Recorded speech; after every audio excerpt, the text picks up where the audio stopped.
Hello students, आज हम नया चैप्टर शुरू करेंगे दैट इज़ थर्मोडायनेमिक्स।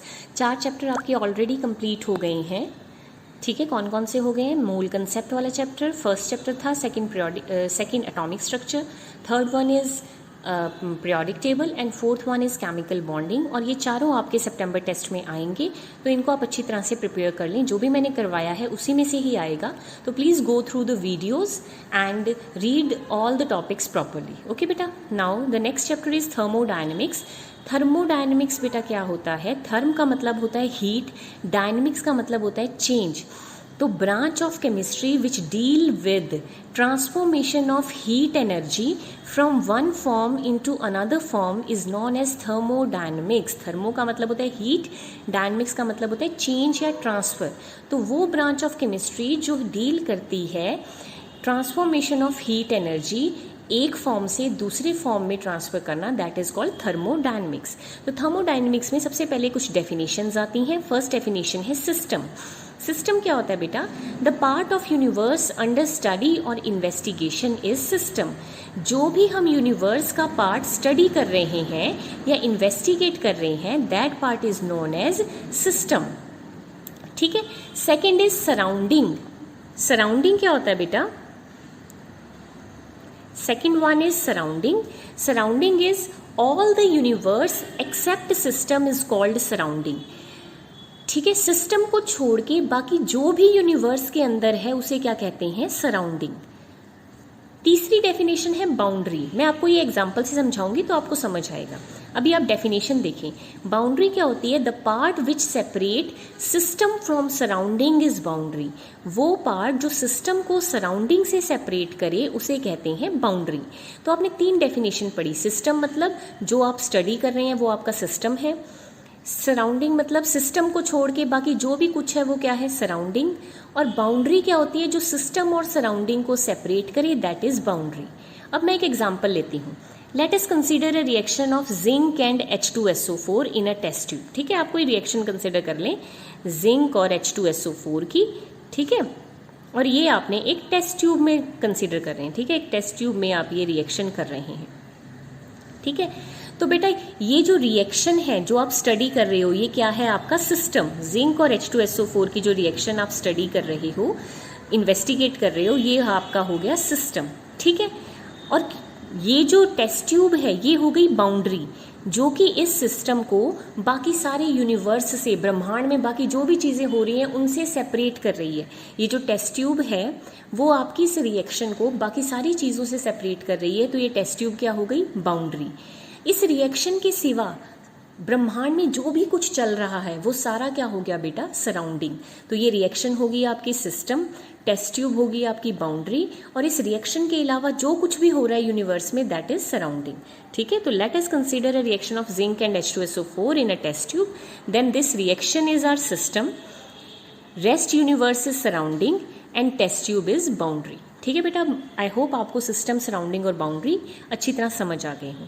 फिर जो बेटा सिस्टम होते हैं वो 3 तरह के होते हैं। एक होता है ओपन सिस्टम, एक होता है क्लोज सिस्टम, एक होता है आइसोलेटेड सिस्टम। ठीक है, open system which can exchange matter as well as energy. जो मैटर भी एक्सचेंज करे और एनर्जी भी एक्सचेंज करे, दोनों चीज़ें एक्सचेंज करें सराउंडिंग के साथ, उसे कहते हैं open system. For example human beings, या मैं आपको एग्जाम्पल देती हूँ, T in a hot cup.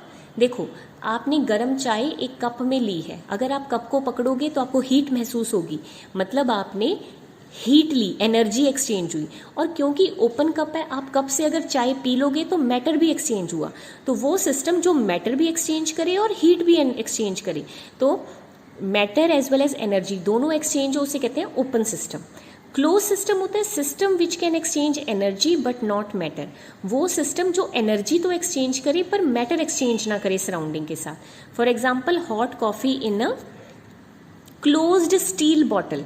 देखो बेटा, अगर आपने वही हॉट चाय या हॉट कॉफ़ी एक स्टील बॉटल में, क्लोज्ड स्टील बॉटल में डाल दी, उसका ढक्कन बंद कर दिया, तो क्योंकि वो स्टील बॉटल है, अगर आप उसको टच करोगे तो आपको हीट तो महसूस होगी, लेकिन क्योंकि अब वो ढक्कन बंद है तो आपको चाय पीने को नहीं मिलेगी। तो इसका मतलब वो क्या है, क्लोज्ड सिस्टम है, वो मैटर एक्सचेंज नहीं कर रहा, आपको टी या कॉफ़ी नहीं मिल रही, लेकिन आपको हीट मिल रही है। जब ओपन सिस्टम था तो आप चाय भी पी रहे थे और एनर्जी भी ले रहे थे, लेकिन इसमें आपको एनर्जी मिल रही है, मैटर नहीं मिल रहा। Third one is isolated system which can neither exchange matter nor energy with surrounding। वो सिस्टम जो कि ना तो एनर्जी एक्सचेंज करे ना ही मैटर एक्सचेंज करे, उसे कहते हैं isolated system. For example hot coffee in a thermos steel container. बेटा अगर एक थर्मस बॉटल में अगर आप हॉट कॉफी क्लोज्ड बॉटल में डाल दो, तो क्योंकि थर्मस बॉटल है तो अगर आप उसको बाहर से टच करोगे ना आपको हीट मिलेगी, और क्योंकि क्लोज्ड बॉटल है तो ना ही आपको मैटर मिलेगा, पीने को ना ही मैटर मिलेगा। तो आइसोलेटेड सिस्टम जो ना मैटर एक्सचेंज करे ना एनर्जी एक्सचेंज करे। Next definition, extensive property. Extensive property क्या होती है बेटा, the property of system which depends upon amount of substance. वो प्रॉपर्टी जो अमाउंट ऑफ सब्सटेंस पे डिपेंड करें उन्हें कहते हैं एक्सटेंसिव प्रॉपर्टी।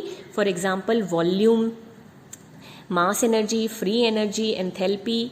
बेटा जो अमाउंट पे डिपेंड करें, अमाउंट के बढ़ने या घटने से कम ज़्यादा हो, ठीक है। वॉल्यूम जो है अमाउंट, वॉल्यूम जो आपको पता है क्या होता है, वॉल्यूम होता है मास अपॉन डेंसिटी।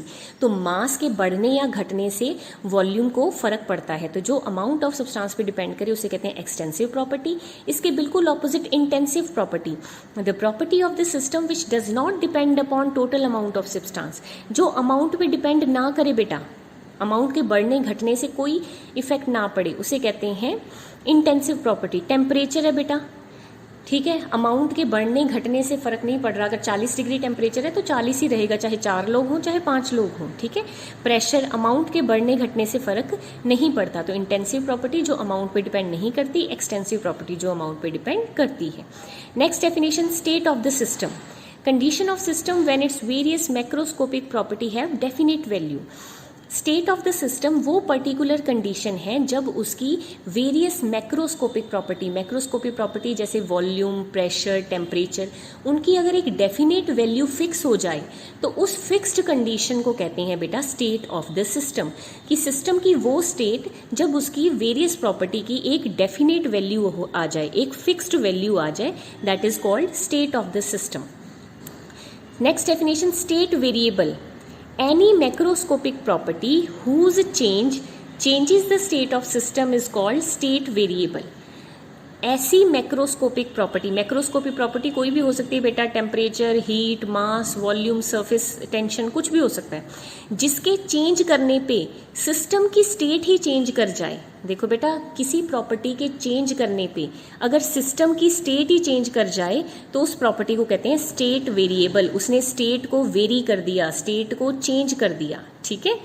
तो स्टेट वेरिएबल होते हैं प्रेशर, वॉल्यूम, टेम्परेचर, ठीक है। इनकी बहुत इंपॉर्टेंट है क्योंकि इनके चेंज होने से state of the system he change हो जाती है, ठीक है। Next is state function and path function. State function होते हैं, a physical quantity is a state function if it's value depend upon state of the system and does not depend upon path by which this state has been attained, and physical quantity which depends upon path is called path function।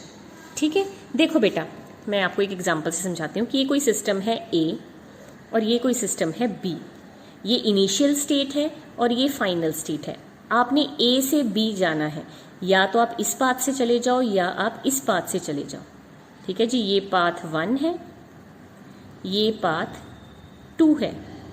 तो वो system जिसको path से फर्क ना पड़े कि path चाहे आप 1 फॉलो कर लो चाहे पाथ 2 फॉलो कर लो, इनिशियल और फाइनल स्टेट सेम होनी चाहिए। कि अगर इनिशियल स्टेट A है तो A होनी चाहिए, फाइनल स्टेट B है तो B होनी चाहिए। उन्हें कहते हैं स्टेट सिस्टम या स्टेट फंक्शन, जिनको पाथ से फर्क नहीं पड़ता कि पाथ कौन सा फॉलो करो, सिर्फ इनिशियल और फाइनल स्टेट से फर्क पड़ता है। उन्हें कहते हैं स्टेट फंक्शन। लेकिन वो सिस्टम जिनको पाथ से फ़र्क पड़ता है, अगर पाथ 1 फॉलो करो तो कोई और आंसर आएगा, पाथ 2 फॉलो करो तो कोई और आंसर आएगा, उन्हें कहते हैं पाथ फंक्शन।